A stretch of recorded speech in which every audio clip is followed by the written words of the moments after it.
Welcome back one more time to Reality NSFW and our coverage of Big Brother Canada 9. Maybe one of the greatest Big Brother seasons that I've seen live.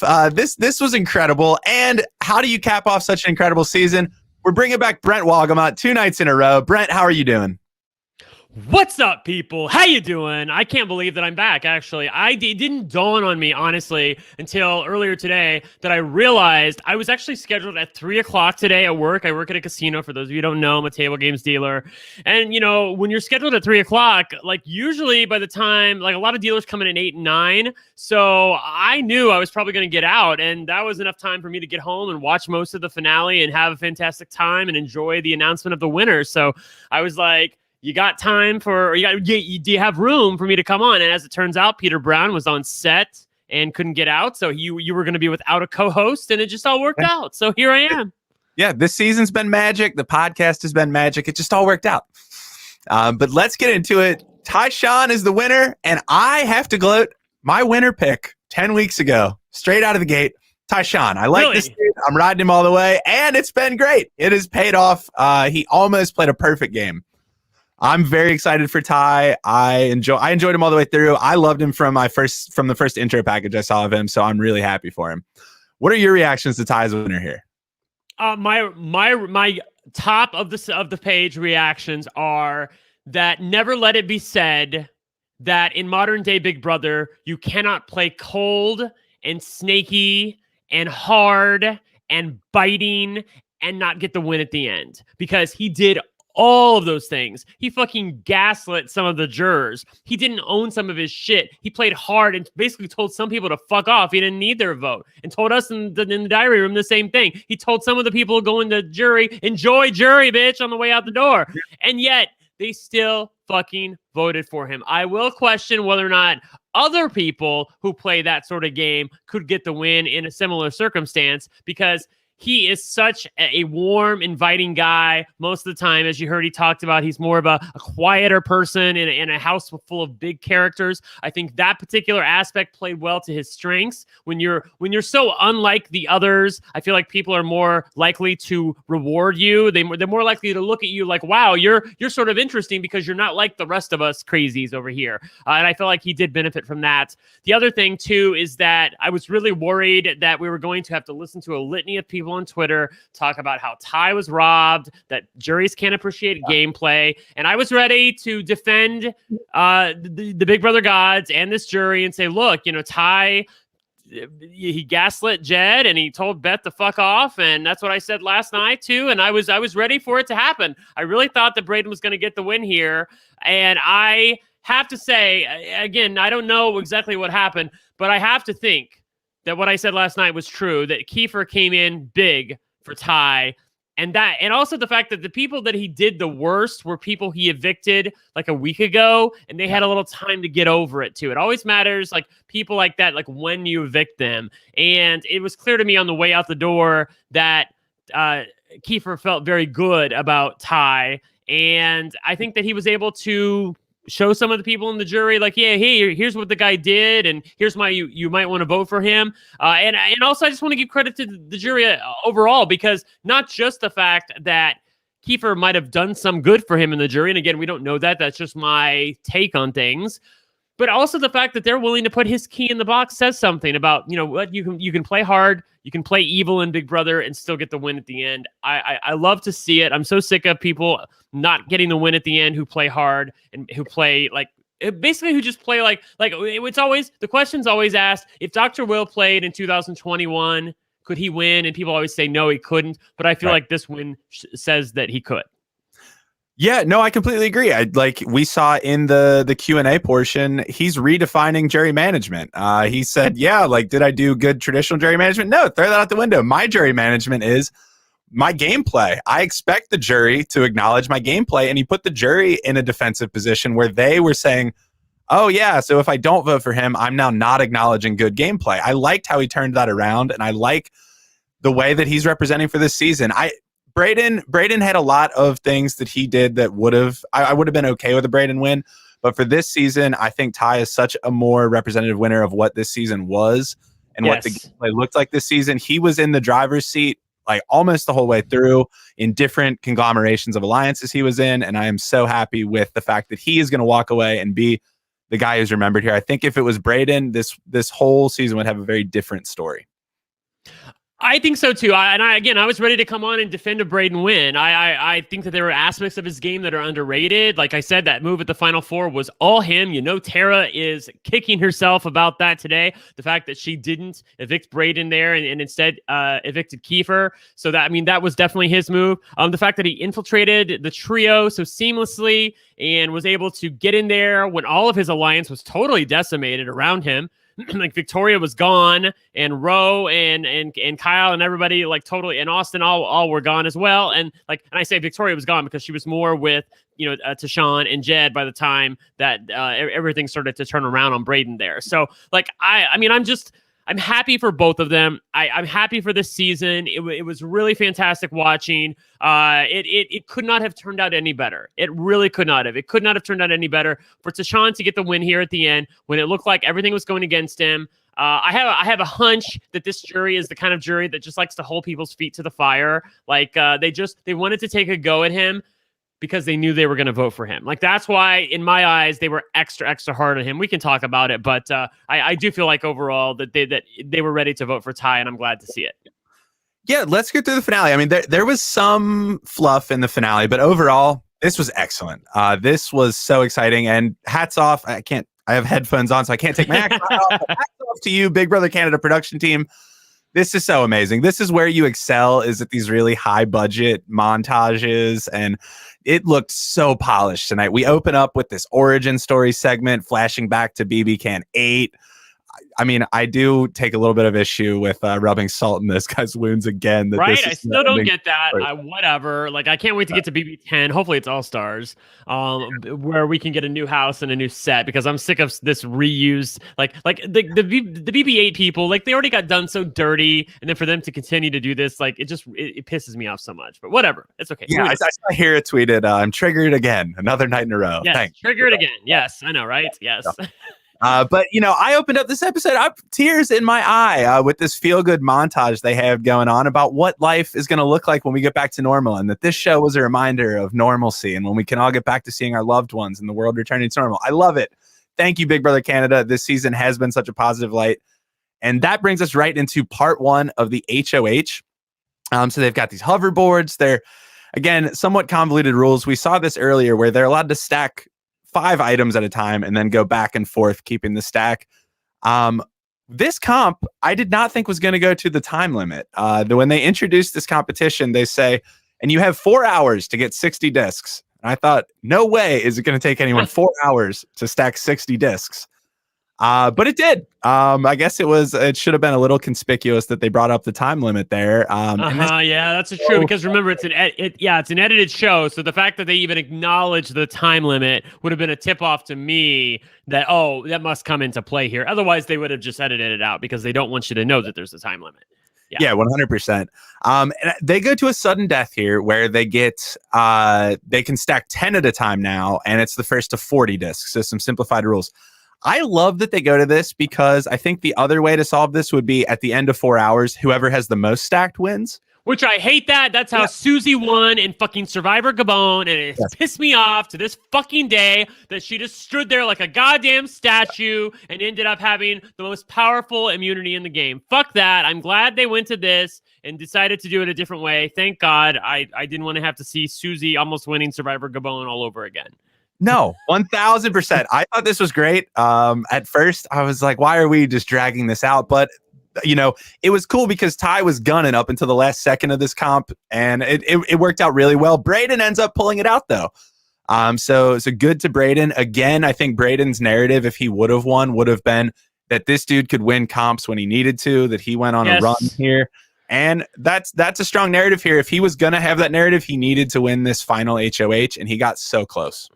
So close, all the way down to question 7 of part 3. We haven't even talked about part 2, but really, he was right there. But even I have to say, based on the way the jury was acting, they totally railed Ty and yet they still voted for him. I don't think if Brayden wins the final HOH, I still don't think that they vote for Brayden. I still think they're voting for Ty. I think at least 4 of them are still voting for Ty, because remember, this is a 6-1 vote here. So like I really don't think it mattered that Brayden didn't win. The only thing it mattered was that it stopped Tara from winning part 1. So that meant she had to win part 2 to have any shot. Yeah. And I also want to ask you a question. How quick after evicting Kiefer did she realize, Tara I'm talking about, that she made a mistake? Oh, man. Do you think she ever realized it? I don't know. I think it's going to take someone who knows the game far more than she does to sit her down and explain why that was such a bad move. Yeah. Because I think she was playing of see threat, take out threat. I now have big move on my resume. She wasn't thinking about the actual 2 moves ahead chess piece move. Which I supported. I supported that move. I felt like she almost had to win her way to the end anyway. And I didn't. If Kiefer was still there and took her to the end, that was a losing position for her. And I'm again, $20,000. What the fuck is $20,000? But I mean, you're there to win. So that's why I supported the move. But then once it shook out this way, I was like, oh, that doesn't look so good in hindsight. So maybe she should have kept Kiefer. Yeah, hey, and 20K is 20K. So she was the one saying that. So stick to your words, Tara. If you're cool with 20K, make a move that at least gets you there. Right. She had to win out, and she's up against some pretty threatening comp personalities here with Tychon, who was underperforming all season. He looks very threatening, and Brayden, who's pulled out a lot of wins. I know that Tara also went on a bit of a run there, but she certainly didn't set herself up with an easy competition here for the final HOH. But we get into part 2. I love this one. It looked like the movie Tron. Very cool.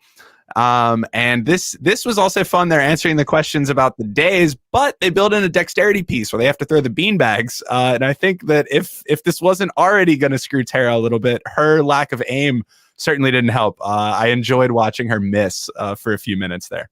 Yeah, I'll just say this. Heather says it right in the comments. End comps in Big Brother Canada especially are almost always physical. There's always physical aspects to them. It seems like they get more physical, and when in reality, for my money, it should be the reverse. It should be physical in the beginning and then get a little easier as things go along, and to the end where anybody can win at the end. But that's not the way they do it in Big Brother Canada. I'll say this: Bobby was on with us last night. I can hear his griping already that the way they showed part 2, they sort of yada through Tychon's some of his questions. They sort of sped through some of them. It's really hard to get a gauge on how he was doing and how she was doing. Of course, we would find out in the end. There's a reason they're trying to hide the ball, because it's not particularly very close. Tychon did it in 11 fucking minutes, and then Tara took over 40. So that really sucked all the drama out of it right now.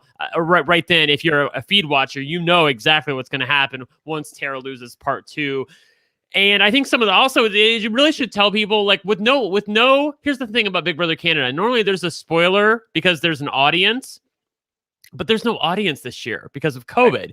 But there were still people on Twitter trying to pose as spoilers, saying that Tara had won part 3, taken Brayden, and Tara had won the game. And that was really a lot of people on my timeline were really annoyed because no one wanted that to happen. They were really, really in a bad mood. And I'm like, girl, people literally just this is what the trolls do. They take the one thing that you don't want to happen, and then they pretend to be a spoiler and push that out there. And and look, here's the thing. Even 1/3 of the time, they're going to be right. 1/3 of the time, Tara's probably going to win the final HOH, sure. All things being equal. So the fact that some people bought it on Twitter without an audience was sort of laughable to me. Stop doing that, people. Stop being dumb.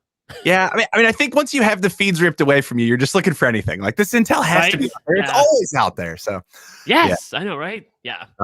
But yeah, so Tychon ends up winning pretty easily part 2 of this HOH. We didn't get to see too terribly much of that, but I think you could tell easily from the DRs how flustered Tara was that she was not winning this.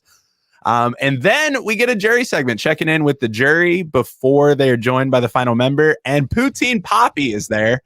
Woohoo, baby! You guys, I have to tell you, I have the biggest fucking crush on Anthony. He the thing about Poutine Poppy is that he has an Instagram and he is living his best life right now, and he is willing to show you all of the meats and spices. I'm just saying, like, you can really kind of see everything, and he is living his best life. He is such a beautiful man, and he is so amazing. I can't, like, he needs to come back for All Stars. Like, I want to see Anthony back on All Stars, like ripping these people and showing them how to get it done, because he's everything to me. I'm so glad on a season this diverse that they didn't bring in some random boring white person. They brought the poutine poppy back. Anthony is everything to me. I love him, and I loved him on his season. Like, very, very fun to watch. I loved Anthony being here, and I thought that he really did a good job of being the moderator. Yeah, I mean, again, he wasn't on a jury, so it was kind of fun hearing the way he was doing the questioning, because normally we hear from like former jury members, I feel like, in these segments, but it was cool to have him there. My favorite part of this, though, was Kiefer's reaction as Kiefer walks out and sees all of his friends on the jury, and then just glances over and goes, "Poutine Poppy?" And then just continues about his day and sits down and reconnects with everyone.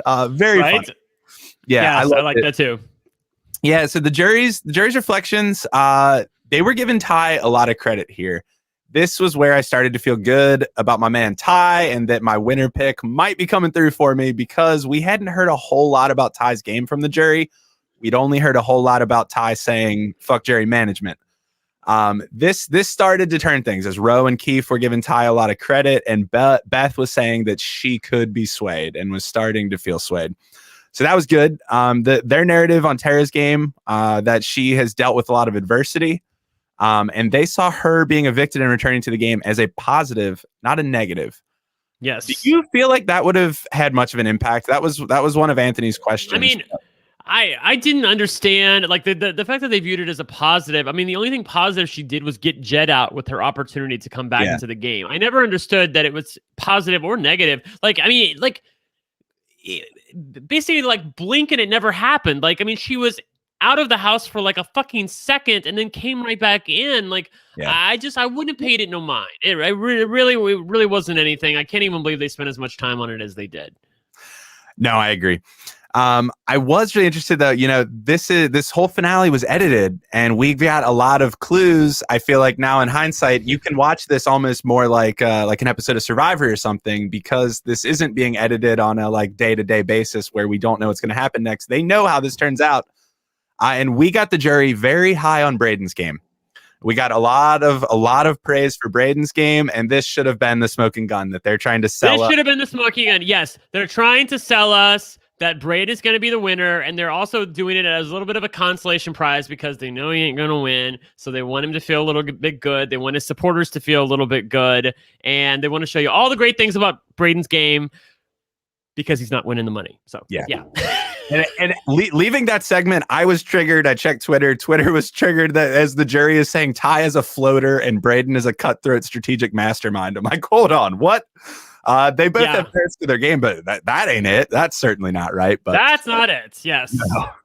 No. We get to part 3 of the HOH, and oh my God, this was so cool. I'm a big comic book fan, and the way they edited the show into comic book panels, and then we had them come out in a black and white setup. Like, damn, BBCAN, that was so cool. Hey, listen, Trevor Boris and the people over at Big Brother Canada always do a great job with their production value. It's all about art direction and production value in Big Brother Canada. They never, ever fucking mince. By the way, I had, like, first of all, we live so close to each other, and I am a huge comic nerd as well. Like, I love like superheroes and DC and Marvel and all that. Yeah, especially DC is sort of when it comes to superheroes. I like Marvel movies, but I like DC like cartoons and comics. Yeah, right on. Right. So, but yeah, I thought they did a fantastic job with this. I love this sort of setup. I think it works very well in a reality TV format. Like, visually, they do such a stunning job of Big Brother Canada, and I loved every minute of it.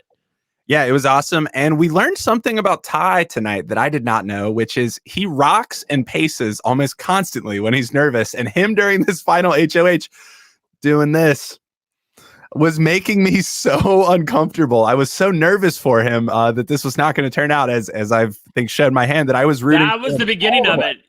Yeah, that was the beginning of him doing the pacing and the rocking back and forth. It was very Ian. Like, it reminded me, like, just a lot of nervous energy. Doesn't know where to put it. Can't really move too far, so he's got to get it out some way. Like, it was really, really sweet to watch. I love because this is like them. Like, they're so stressed at this point, and I think they both knew. You're 95% sure that Brayden's going to take you and you're going to take Brayden. Like, all that, but there's, in the back of your mind, you think like, because you remember, these people are all it's like Stephen Fishbeck always says, you're always the hero of your own story. You're always the hero of your own narrative. So if you think you're the hero of the story, there's got to be a villain somewhere. Like, Brayden could be the villain. He could cut you here if he wins final HOH. If you're the person who, because you think you're going to win, he might recognize that and have to cut you and take the girl that nobody likes to the end and win the game himself. Like, I mean, I think Ty knew that Brayden wasn't going to cut him, but I'm sure he'd rather have the win in his pocket just so he didn't have to stress about it in the end. Oh, yeah. And if some of his narrative was that he didn't win comps at key moments, well, here it is, right? He exactly pulled it out when he needed to. And Tychon pulls off the rare fate of never touching the block the entire game, which I don't think he highlighted at all ever during the jury questioning or his final speech. Never heard it. No. Like, which is amazing to me because it's even better than what Derek did in Big Brother 16 because Derek, again, it's all about what you think. I still think that Derek was nominated in Big Brother 16 because he lost final 3 HOH. He had to sit in the 2 orange chairs and let somebody make a decision on whether or not to keep him or evict him. I'm sorry. That's just how I think of it that way.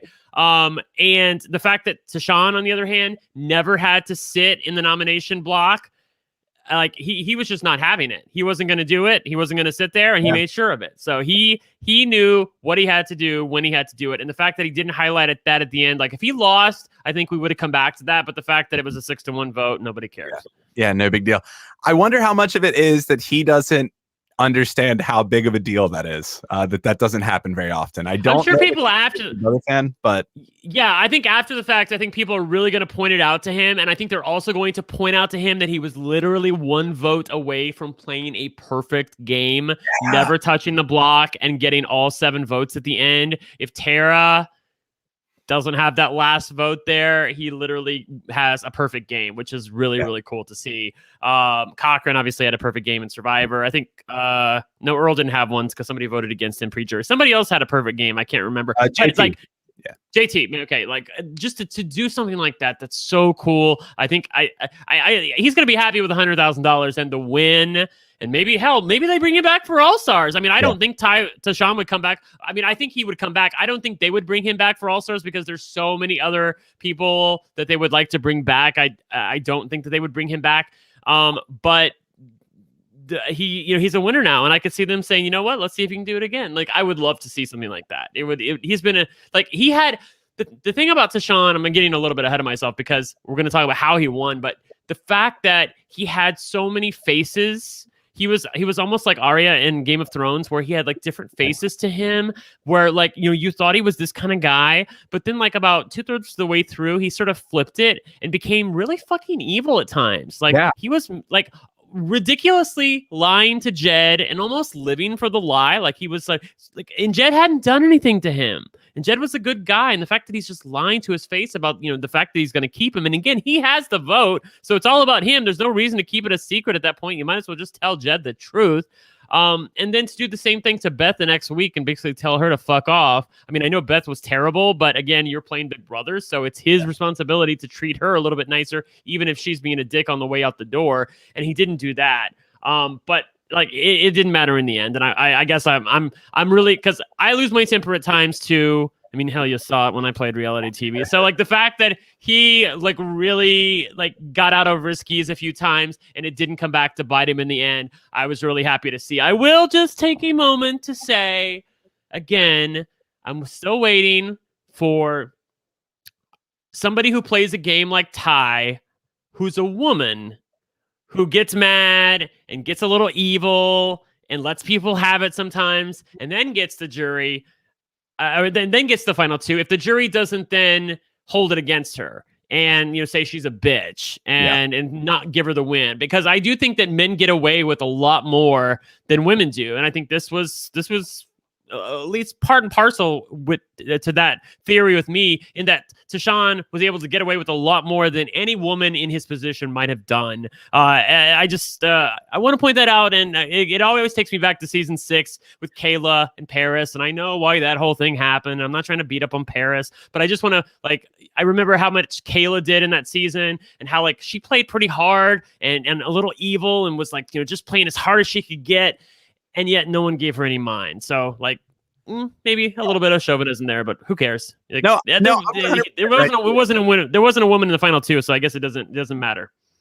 Yeah, no, I think it'll be a long time before that type of aggressive game for a woman is. I mean, I hope it happens. I hope it's not a long time, but I do think the way Jerry's function, that will take a while. People will not take it as kindly, and maybe will be a little more bitter on the Jerry to that. But I also think part of it for Ty, and the reason he could get away with some of that shit, is that he's like equal parts a fusion of Jed and LT, where like he's so kind and nice and you just love him like Jed, but then he was also willing to turn it on like LT and just be savage when he needed to. So from 2 of his key allies, he pulled like pieces of their personality that I think helped balance the other out, because as soon as you were like, man, I'm pissed Ty told me to fuck off and go to Jury, then you'd remember like some sweet things he did or said, or some fun times you had. It was never all one or the other.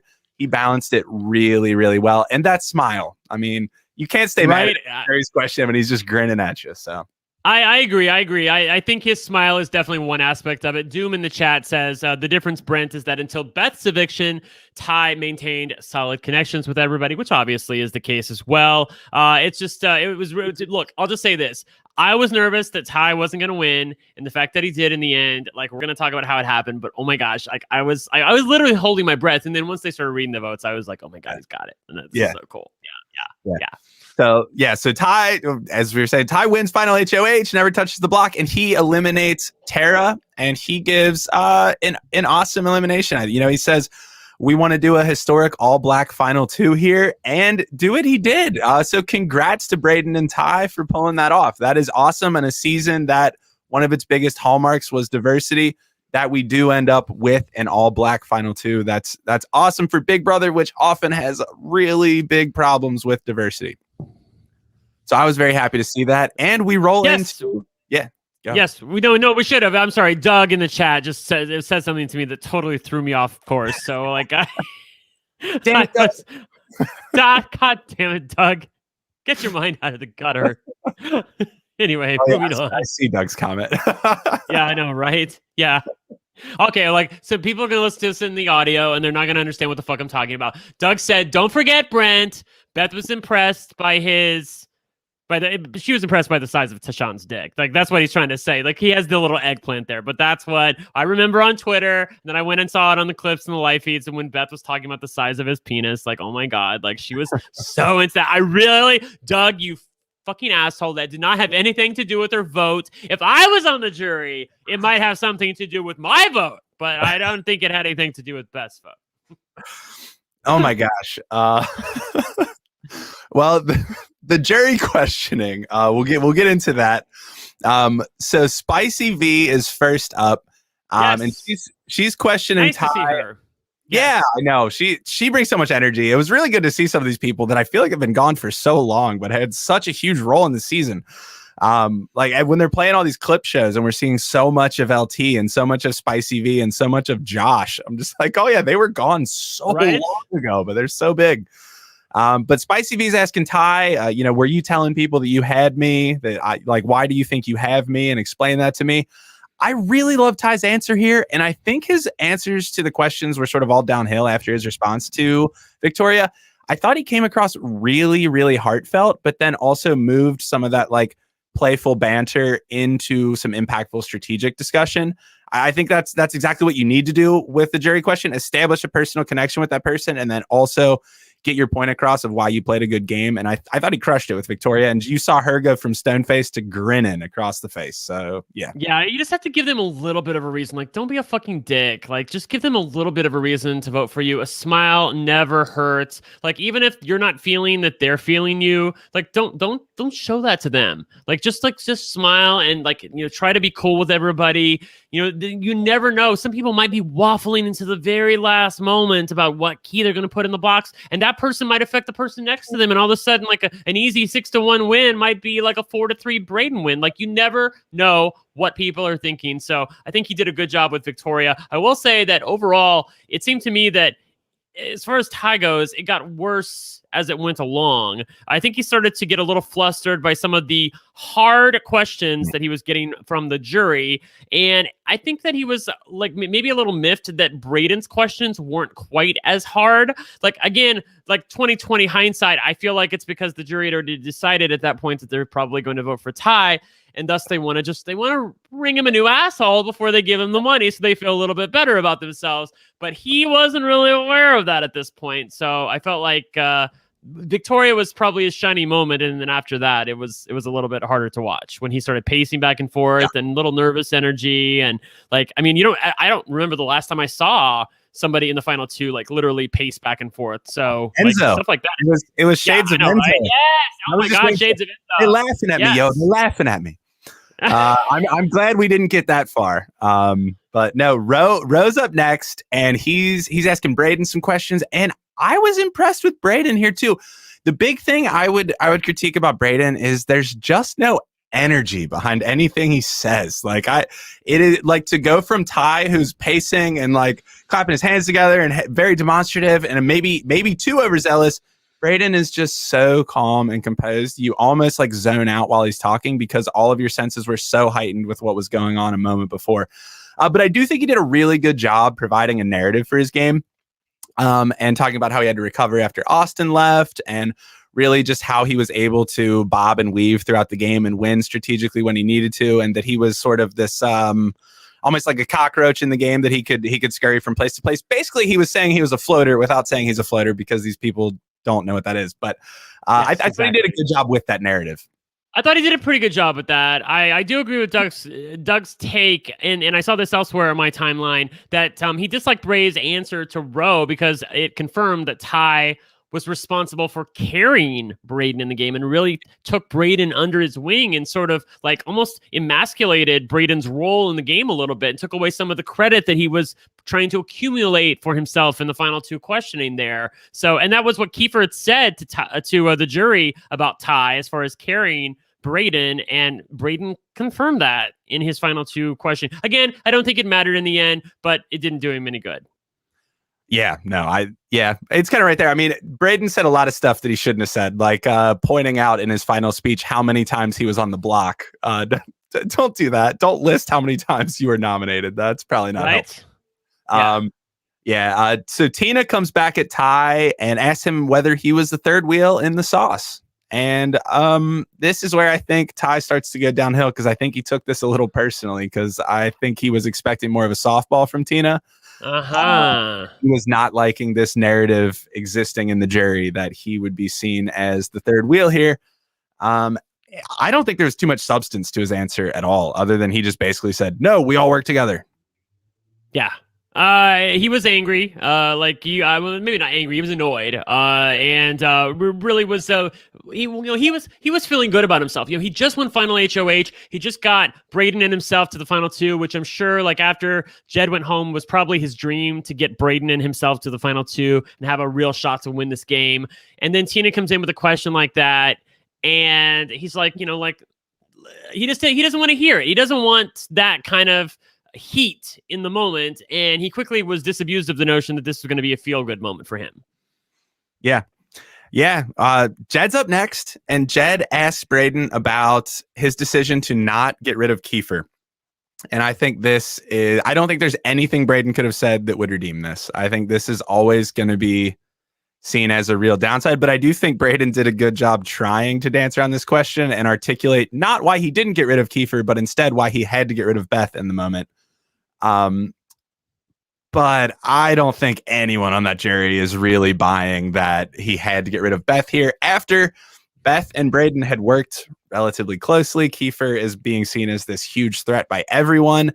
I think this is kind of a shrug answer for Brayden. I thought, again, he bounced back, but there's no answer to it. He can't answer it. Yeah, this was sort of weird to me because, like Kiefer went home. Like, I don't know why, like Jed's, beating this dead horse that, why did you not get rid of Kiefer there when you ended up getting rid of Beth? Like, again, like I want Mama T was probably, which Jed's mother was probably rolling on her floor if she's not in her grave already. The fact that Jed's question was about fucking Beth. Like, I can't. Like, there's still, he still thinks it's literally all about Beth. But the fact that this question came up and like he still made it about Beth. I don't know. I don't understand why it matters what Brayden did, unless what you're trying to say is that you don't think that Brayden was a big enough game player, that he took an easy road and got Beth out there when he really should have made the big move to get Kiefer out there. Like, was that what Jed was trying to show with this question? I felt like he was asking a question, but also trying to show something as well. Right. No, yeah, I think you're right. I think that he demonstrated this also should have been another smoking gun that Jed was going to vote for Ty to win, because he's clearly demonstrating that Brayden played a very safe game. Because as I said, I don't really know what Brayden was supposed to say here. Like, he answered it as well as he can, but the answer is basically like, yeah, I skirted away from a big move. Like, that's what it is. Right. Yeah, exactly. Which I mean, I agree with. He did skirt away from a big move. I never understood. You had an opportunity, and he had an opportunity in the fake double as well to get Kiefer. Remember, he won the veto during the fake double and had an opportunity to get rid of Kiefer there, which would have had Kiefer and Jed playing for the right to come back in the house, and he still didn't do it. Never had something to his name except for getting Beth out, which didn't even seem like it was his move to begin with. Whatever. Like, I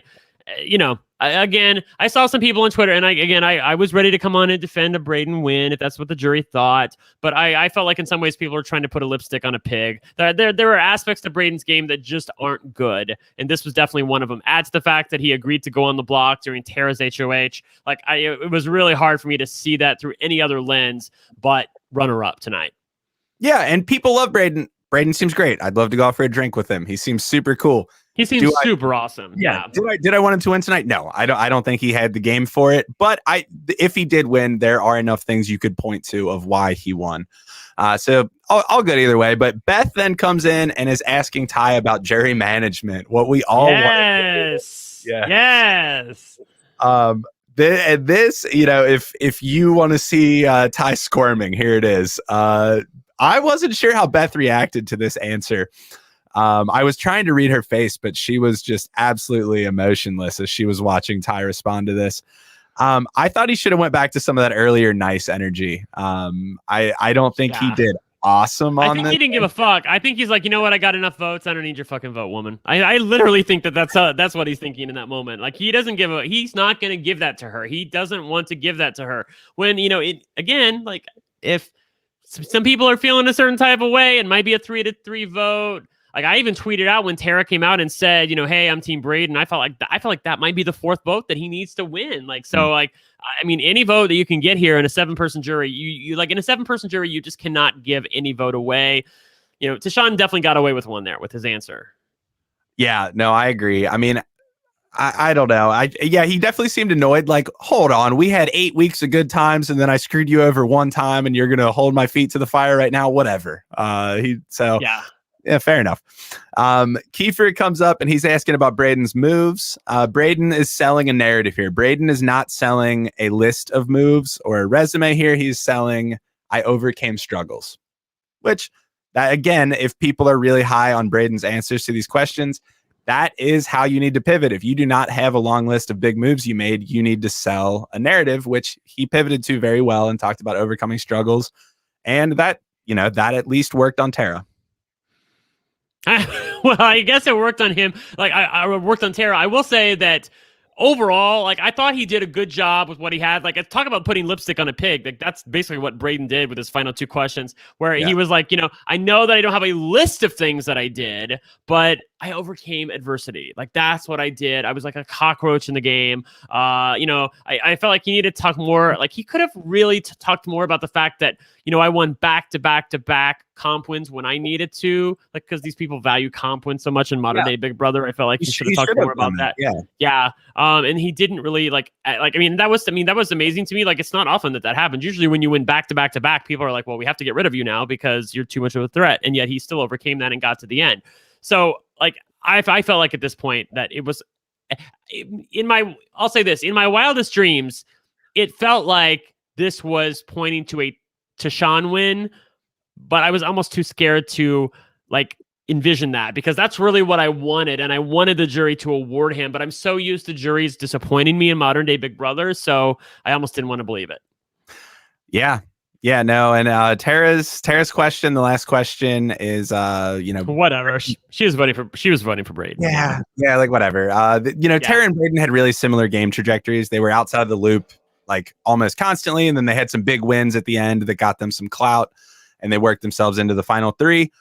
Which, credit to them. But I already felt some kind of way about Tara, and I feel even more some kind of way about her costing Ty the win. So I'm just going to yada the Tara segment. Let's hear a quick word from our sponsors, and we'll come back talk about pitches and the vote. But let me just tell you, I can't wait to talk to y'all about LaToya. We got stuff to talk about. We got stuff. Yes, let's talk about that when we come back. By the time you feel thirsty, it's too late. You're already dehydrated. You can't focus and you feel tired. Drinking enough water is critical for a healthy lifestyle that you're trying to maintain. It increases your brain power, boosts your productivity. It can prevent headaches, and it'll increase your focus. Not only that, it improves your skin and mood, and it can help with your digestion and give you energy. Wow, it also prevents bad breath and can help you lose weight. But how much water should you drink each day? 10 cups? A gallon? The good news is that it doesn't have to be so complicated. That's why I start my day with Hydrant, because Hydrant helps you hydrate faster. Hydrant has created a refreshing electrolyte powder that you mix directly into water to more efficiently and effectively hydrate your body. It hydrates you quickly and keeps you going for longer.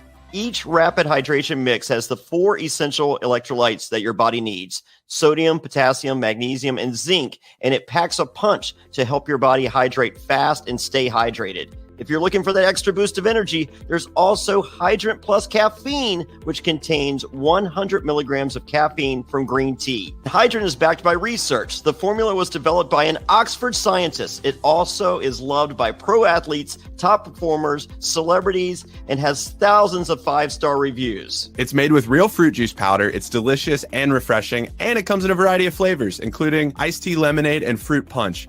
My favorite personally is the grapefruit. It's a classic, and I go back to it. It's delicious. Plus, this stuff is backed by a 100% satisfaction guarantee. If you don't love it, you can send it back for a full refund. You really need to try it for yourself to see what I'm talking about. It tastes incredible, and it works. Well, Hydrant starts at just $1 a packet for a 30-day supply, and you save even more with a monthly subscription. And it's so easy to get. We've got a special deal for our listeners to save 25% off your first order. We're not kidding here, folks. 25%. Go to drinkhydrant.com/survivor and enter our promo code SURVIVOR at checkout. That's drinkhydrant.com/survivor and enter promo code SURVIVOR for 25% off your first order. That's drinkhydrant.com/survivor. Enter promo code SURVIVOR to save 25%. And we thank them for sponsoring the podcast. Growing up, cereal is one of the best parts of being a kid, but I had to give it up because I realized it was full of sugar and junk that you really shouldn't eat. Now, I've been trying to cut down on carbs, sugar, and unhealthy food, and realized I basically can't eat anything anymore. I've been drinking protein shakes and powders for years, but finally found a delicious way to get my protein before and after workouts. Now, we're all trying to eat better, but healthy breakfast doesn't have to be boring. Magic Spoon has the amazing flavors you'll love, but without all the bad stuff. We're talking 0 grams of sugar, 13 to 14 grams of protein, and only 4 net grams of carbs in each serving. And there's only 140 calories a serving. This stuff's keto-friendly, gluten-free, grain-free, soy-free, low-carb, and GMO-free. And we've got exciting news. Magic Spoon has released a super delicious new flavor, Birthday Cake.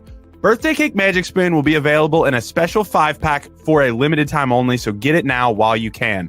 You can also do the Build Your Own box with available flavors to build your own custom bundle with cocoa, fruity, frosted, peanut butter, and cinnamon. If you're listening from Canada, Magic Spoon now ships there as well. Great news all around.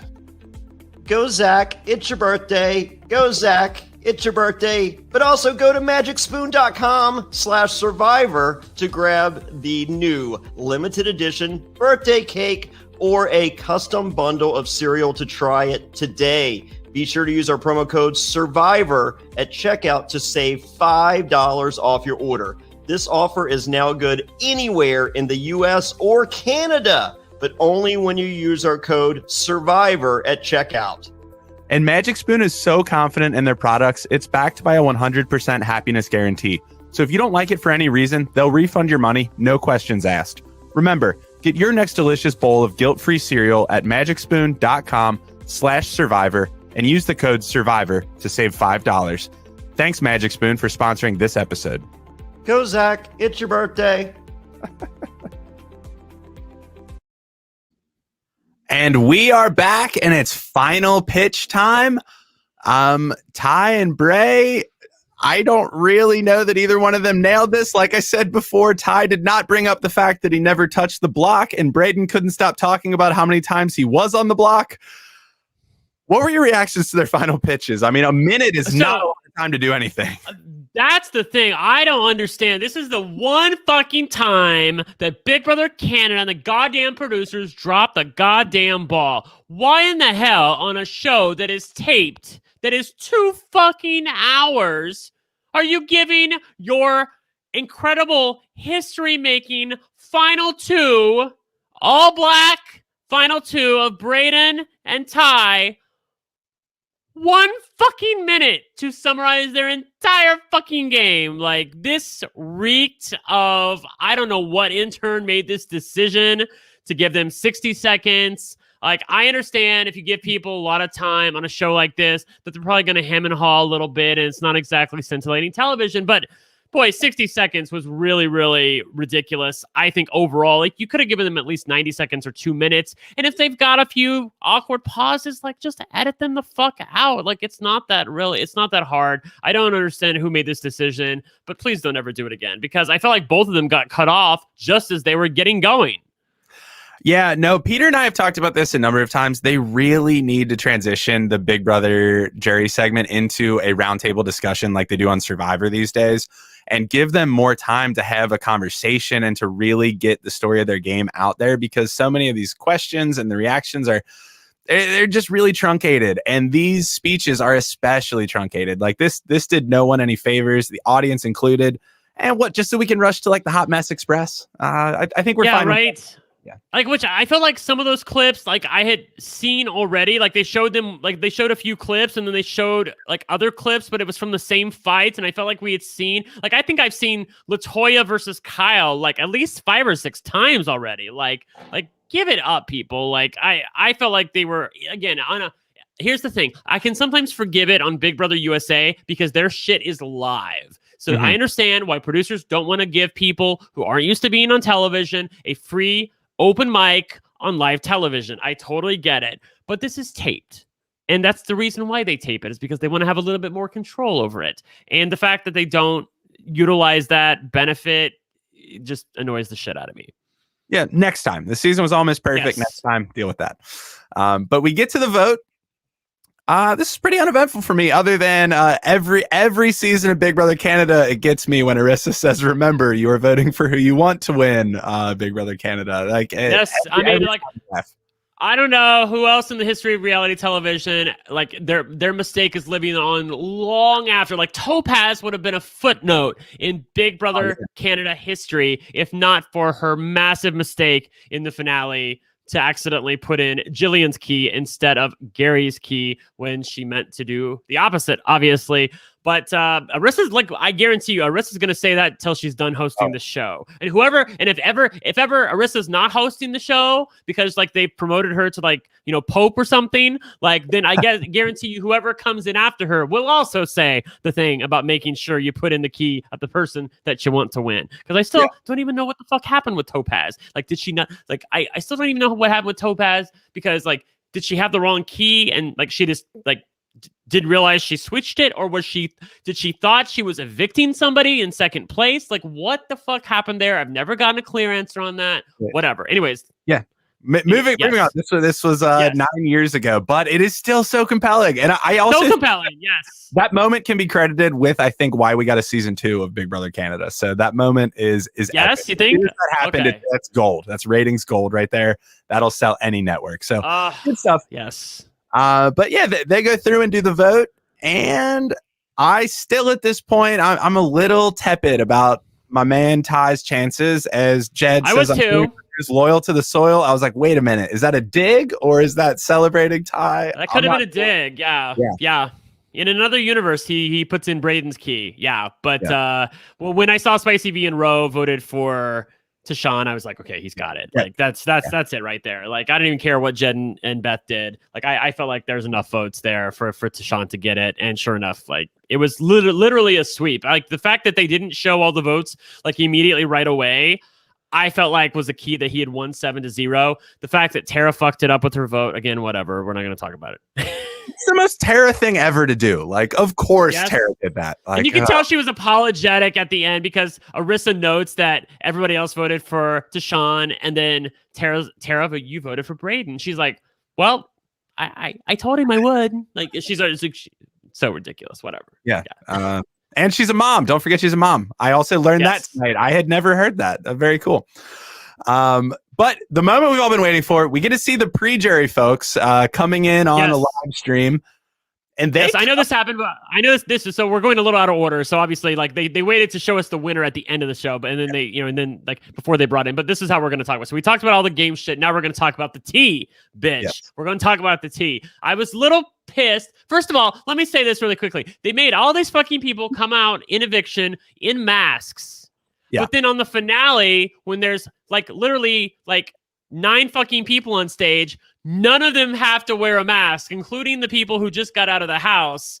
Again, make it make sense, Big Brother. Like, I don't understand the fact that you do that sometimes and then not all the time. Like, if it's important, then it's important now. I don't understand why in the finale you're not making people wear masks when you've made them wear masks the entire time. I know Arissa was social distancing, but she social distances all season. Why are you making them wear masks? Anyway, whatever. So we get a chance. Yes, and then that goes into my other gripe, which is these 5 people you didn't even you couldn't test them for COVID and bring them on stage. Like, come on. Like, I feel like we moved on. Like, I know I have. I told you I was at the Eagle bumping and grinding with my shirt off, for God's sake. Yeah. So I've moved on. God damn it, Zach. We're anyway. A fully vaccinated podcast. Just get these people some vaccines. Come on, right?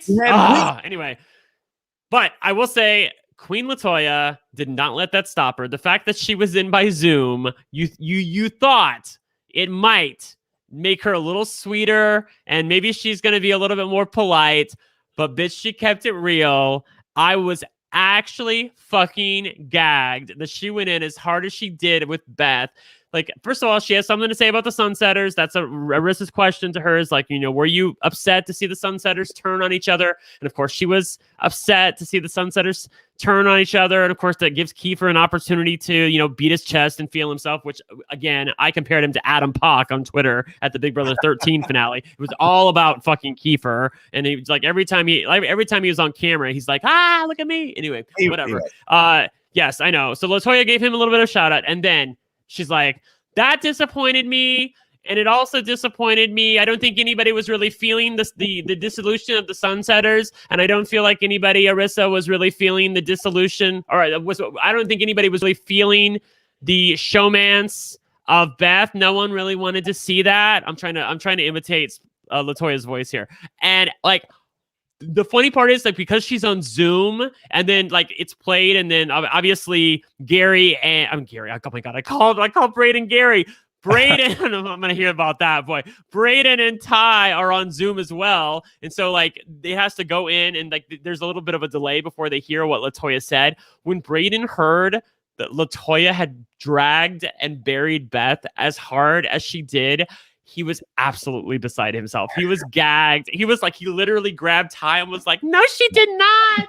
She did not. Oh, it was great. LaToya, chef's kiss. Fabulously done. Everybody tried to be spicy. Julie, girl, sit down. Julie, trying too hard. She tried too hard. but Latoya, she was amazing. Like I could listen to Latoya. I really hope they bring her back for All Stars. They gotta bring her back. They gotta bring her back. Like she made the most of these moments. If they're contemplating it, she absolutely put herself back on that ballot, because even when they're replaying some of the fight segments and she's reenacting the fight scene from her Zoom call, it's so good. Right? Like she still has that energy. Like what we saw was not lightning in a bottle. That is her. Bring her back whenever you can. She's great.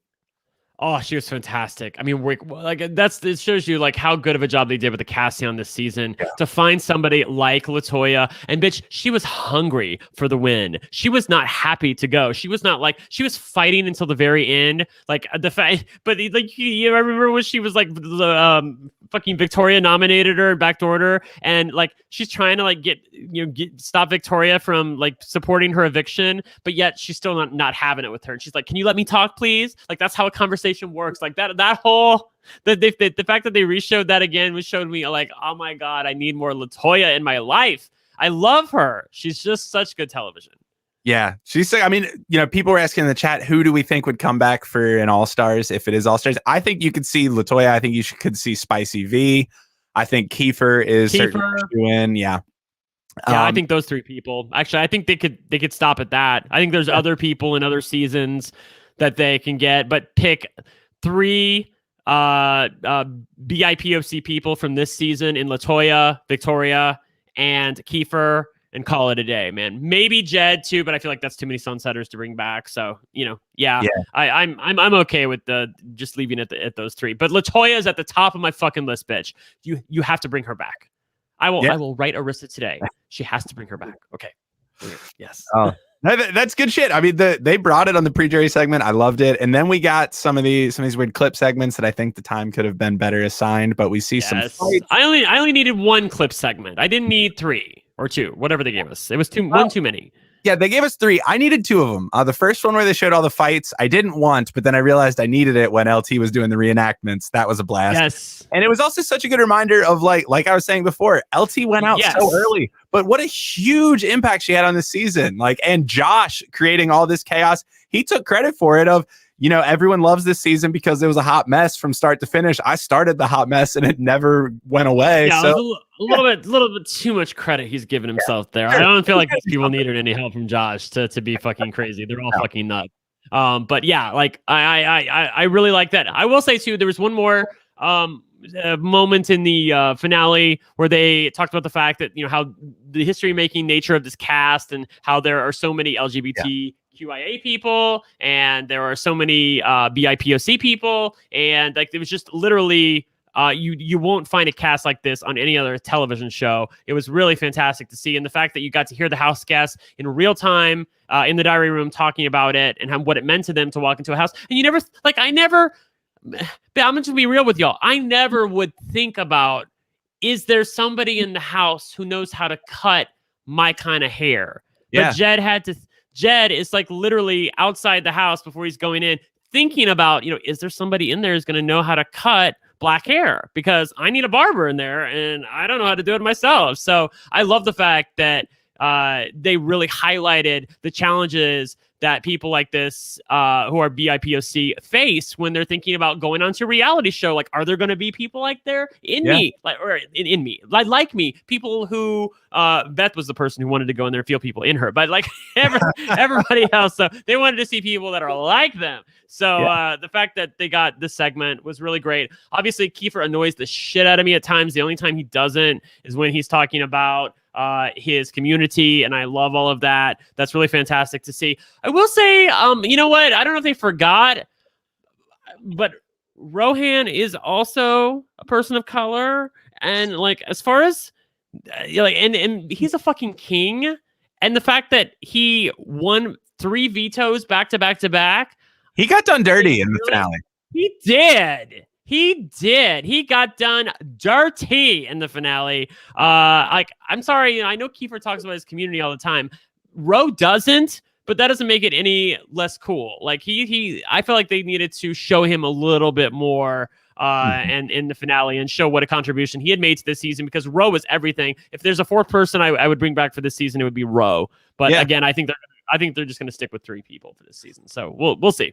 I think so. Yeah, I mean, landmark diversity season. I love it. And we heard it from Kiefer. He was talking about the burden of representation he felt coming into the house. And guess what? That slate gets wiped clean when you see how many other people from so many diverse backgrounds are there. And man, what a game that opened up for all these people that we have not seen play Big Brother in this way before. People who looked like them, people who sound like them. It's amazing. I think that this was such a big theme this season. And with all the crazy gameplay leading up to the finale, I had forgotten about some of these moments where, right? Brayden talking about why diversity matters. This is beautiful. I love it. Huge credit to Arissa and the whole BBCAN team for doing this. Big Brother US, take note on many things. I hope. I think I'm trying to Doom in the chat says I think Arissa deserves most of the credit for this cast, and Big Brother USA should ask her to consult for Big Brother 23. I mean, why not? You know what? She's a fucking producer of Big Brother Canada now. They could ask her to consult. I really wish that the Big Brother USA, the Big Brother USA production, I feel like they will take notes. They did a better job. If not for some of the COVID things, I think they would have had 6 or 7 black or people of color in for Big Brother All-Stars because a few people got COVID, and Josh and Casey, obviously it went down to 5 BIPOC. But I feel like that, you know what? Reality television is never going to be what it was. And I think we should all be very grateful for that. Yeah. Well, and Josh and Casey's COVID, I don't know. They ended up on the channel, which pays 3 times as much as Big Brother. So they're probably going to be asked back. Josh has been asked back how many times now? So and Casey too. So yeah. Better gig for them. If they faked COVID, good call, guys. So that's basically where we end. And the vote is revealed. They celebrate Ty as the winner. Ty, classic class act, didn't even come out and do the pose where we get the gif of the win. He just immediately goes over to start hugging people. We don't even have a good still of him coming out. I wanted to grab one for the thumbnail for the episode, but it doesn't even exist. But He's instead, you can use me. Yes. Perfect. Perfect. And we get the big news at the end. The inaugural fan favorite award goes to Big Shot. They put this in there because they knew Kiefer wasn't winning the game. I swear to God, if you give truth serum to Arissa Cox, I swear to God, they put this in there because they wanted to give something to Kiefer, and they wanted him to feel amazing. By the way, Heather in the chat says that when Kiefer beats his chest, it's to acknowledge his tribe or his community, and I'm totally cool with that. But Beth. Or Beth, I called you Beth, Heather. Oh my God, I'm never gonna hear the end of that. Heather, when he goes this, is that something else for his community? He just looks like a douche when he's doing that. When he does he looks like he's the Hulk. Is that something else that I think it is. I mean, it reminds me of the Maori culture in New Zealand. Is that it?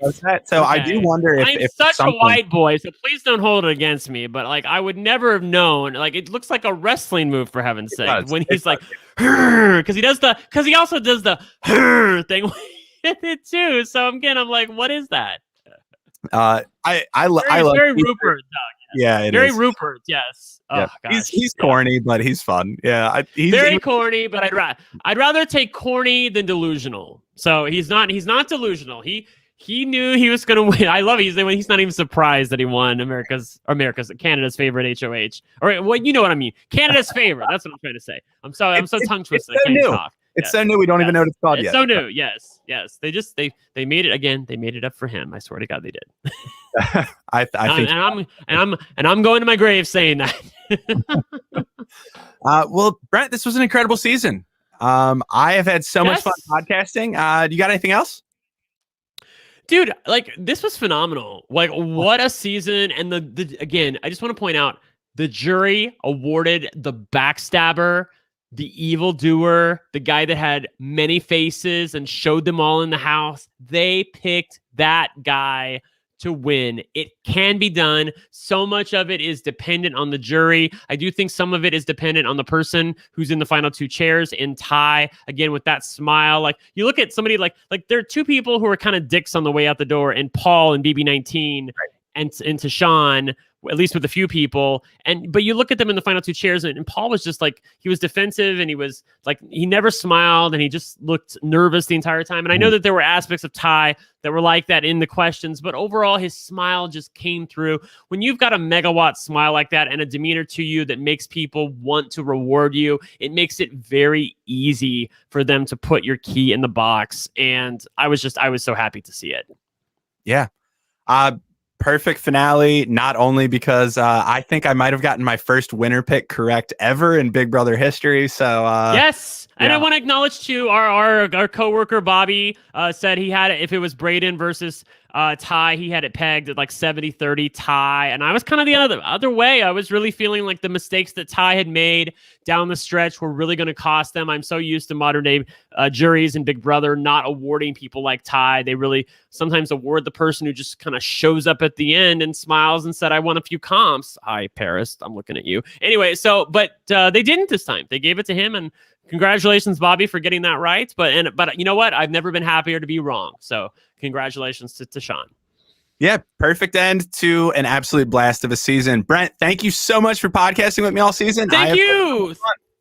Yes, I needed, listen, after my demise at my previous podcast, like I needed a new home, and you guys have been such a fabulous landing ground for me. I can come over here and say whatever the fuck I want. It's my fucking show. I can swear if I want to. I can tell you stories about what I'm doing back home. I don't get, tisk, when I'm off stream about like, don't go off topic, Brent. So the fact that I'm over here and I can be real with you guys, I fucking love it. So, and I thank you guys for following me over here, because again, you guys show me my worth, and it's great to see. Oh my God, I sound like Kiefer. Oh God. Yeah, no, we love having you here. This has been so much fun. And thank you so much to everybody who's tuned in all season and who has been here with us, watching, listening in the chat. We've had a blast with Big Brother Canada 9, and it is because of all of your support that we are doing this, and we are having so much fun with it. So thank you again so much. You can find me on Instagram or Facebook at Zack Hacker Writes, and you can find Brent at One Lucky Gay on all the social media. On all the social media apps. Just find me. I'll be there. Yes. Yeah. Perfect. Well, we will talk to you soon, and thank you everybody for a great Big Brother Canada season. Thanks, guys. Lucy Nicotine is a company founded by Caltech scientists and former smokers looking for a better and cleaner nicotine alternative. Finally, tobacco alternatives that don't suck. Researched and developed for 3 years to be made by people, not patients, Lucy's created a nicotine gum with 4 milligrams of nicotine that comes in 3 flavors: wintergreen, cinnamon, and pomegranate. Lucy also has a lozenge with 4 milligrams of nicotine in cherry ice flavor. Each and every flavor actually does taste great, and it's convenient and discreet. Products can be enjoyed anywhere, on flights, at work, on the go, even in the gym. I'm so excited that Lucy is sponsoring us because one of my best friends in the world, he's trying to quit smoking. His girlfriend's been getting on him for years. He's a big menthol smoker, and the wintergreen flavor is a really nice substitute for him that he absolutely loves. So this is the thing that you need to check out if you've been trying to kick your tobacco habits. I have a family member that's tried the pomegranate, and they say it's one of the greatest tasting gums they've ever had. We're not talking nicotine gum. We're talking any gum. So if you've been discouraged by other nicotine gums, try the pomegranate. And also for the lozenge, the cherry ice is allegedly the best. And you know what? I believe them. But as far as enjoying anywhere, I heard at the gym, you get a little extra bump from the lozenge and from the gum. Boom. It's 2020. Get rid of your cigarettes, unplug your vape, throw out your dip, and get some Lucy nicotine gum or lozenges. This is the real deal, and a subscription to Lucy comes directly to your door each month. It's so simple, you don't even have to leave your house because Lucy has delivery down. Reality NSFW listeners, go to lucy.co and use promo code SURVIVOR to get 20% off all products, including gum and lozenges. That's Lucy, LUCY.co. That's right, CO, and use promo code SURVIVOR at checkout. Also, I have to give this disclaimer. Warning, this product contains nicotine derived from tobacco, and nicotine is an addictive chemical. So that's lucy.co, and be sure to use that promo code SURVIVOR, and we thank them for sponsoring the Reality NSFW podcast. This episode of Reality NSFW is sponsored by Blue Chew. Say it with us, Blue Chew. Blue Chew is making waves and bringing more confidence to the bedroom by offering chewable tablets that can help men get stronger and longer lasting erections. That's right, we're giving away super hard dicks. Blue Chew is a unique online service that delivers the same active ingredients as Viagra and Cialis, but in chewable form and at a fraction of the cost. Blue Chew's tablets help men achieve harder, stronger erections to combat all forms of ED. Blue Chew is an online prescription service, so no visits to the doctor offices, no awkward conversations, and no waiting in line at the pharmacy. And it ships right to your door in a discreet package. The process is simple. Sign up at bluechew.com, consult with one of their licensed medical providers, and once you're approved, you'll receive your prescription within days. And the best part, it's all done online. Blue Chew's licensed medical providers work with you to find the right ingredient and strength for your prescription. Don't like swallowing pills? No problem here. Blue Chew's sildenafil and tadalafil tablets are chewable. Blue Chew's tablets are made in the USA and they prepare and ship direct, so it's cheaper than a pharmacy. Hey, if you're looking to give that immunity idol to someone, or you don't want to be voted out of a crater, don't worry, Blue Chew's got you covered. So if you could benefit from extra confidence when it's time to perform, visit bluechew.com for more details and important safety information. And we've got a special deal for our listeners. Try Blue Chew free when you use promo code SURVIVOR at checkout. Just pay $5 shipping. That's Blue Chew, BLUECHEW.com, promo code SURVIVOR to receive your first month free. And we thank Blue Chew for sponsoring the podcast. Now that the holidays are over, it's all too common to set health goals that never actually stick. New Year's resolutions of the past, we're looking at you. And when it comes to eating better and consuming less sugar, let's be honest, most healthy snacks don't taste very good. They don't fill you up, and they certainly don't satisfy your cravings. This episode is sponsored by Munk Pack, who make snacks that taste like our favorite sugary treats, but with 1 gram of sugar or less. Munk Pack Keto Granola Bars contain just 1 gram of sugar, 2 grams of net carbs, and they're only 140 calories. They're great for anyone following a keto lifestyle, but also the perfect snack for anyone who is trying to eat better or cut back on sugar and carbs without sacrificing taste. Yeah, I am a huge fan of these bars. I start my morning off with one every day. I mean, I'm watching shows like The Challenge, and I want to be a beast like CT. I need these Munk bars to start my day because they give me the energy and the power to push through some tough workouts, and I'm a huge fan. I think CT could have used the Munk Pack keto granola bars. I mean, they have soft and chewy texture. They come in delicious flavors like coconut, cocoa chip, maple pecan, and my favorite, peanut butter. Ooh, they're so good, and they're perfect for a quick breakfast, a snack between Zoom calls, or a late night treat that you don't have to feel guilty about. In addition to being keto-friendly, the bars are also gluten-free, grain-free, plant-based, and non-GMO, with no soy, trans fats, sugar, alcohols, or artificial colors. Hey, they taste incredible, and you can't beat the low sugar nutrition or taste that they provide. And by shopping online, you can avoid another trip to the grocery store by getting Munk Pack delivered right to your door. Try it for yourself and you'll see. And we have a special deal for our listeners. Get 20% off your first purchase of any Munk Pack product by visiting monkpack.com and entering our code SURVIVOR at checkout. Yeah, and Munk Pack is so confident in their product, it's backed with a 100% satisfaction guarantee. So if you don't like it for any reason, they'll exchange the product or refund your money, whichever you prefer. So to get started, just go to monkpack.com. That's monkpack.com and select any product. And then use promo code SURVIVOR. They love it when we do that at checkout for 20% off your purchase. Munk Pack, delicious, nutritious foods you can count on, and we thank them for sponsoring Reality NSFW. Breaking news! This important PSA is brought to you by Manscaped.com. This is your public service announcement and the news you've all been waiting for. The Manscaped engineering team has confirmed that they've successfully created the Lawnmower 4.0 trimmer, which is now available for purchase in the USA and Canada. This new trimmer was just released only moments ago, and we're one of the first to get our hands on it and share the news. Join over 2 million men worldwide who trust Manscaped with this exclusive offer just for you. 20% off and free worldwide shipping with the code SURVIVOR at manscaped.com.